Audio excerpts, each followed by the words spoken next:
அஸ்ஸலாமு அலைக்கும். அல்லாஹுடைய தூதரிடத்திலே ஒரு முறை கேட்கப்பட்டது, அல்லாஹுடைய தூதரே, ஒரு பெண் இருக்கிறாள், 5 நேர தொழுகையை தொழுகிறாள், இரவு வணக்கத்திலே ஈடுபடுகிறாள், நோன்பு வைக்கிறாள், அல்லாஹுடைய பாதையில் தான தர்மங்களை அள்ளி வழங்குகிறாள்.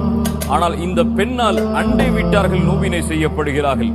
அல்லாஹுடைய தூதர் சொன்னார்கள், லா கைர ஃபீஹா, அந்த பெண்ணிடத்திலே எந்த நன்மையும் இல்லை, அந்த பெண் நரகத்தை சார்ந்தவள் என்று. சுப்ஹானல்லாஹ்.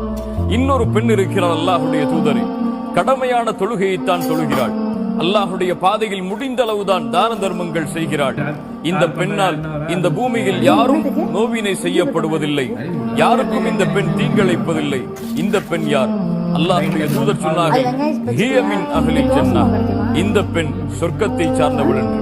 இந்த நபிமொழி 1000 பலன்களை, படிப்பினைகளை எமக்கு தர வேண்டும்.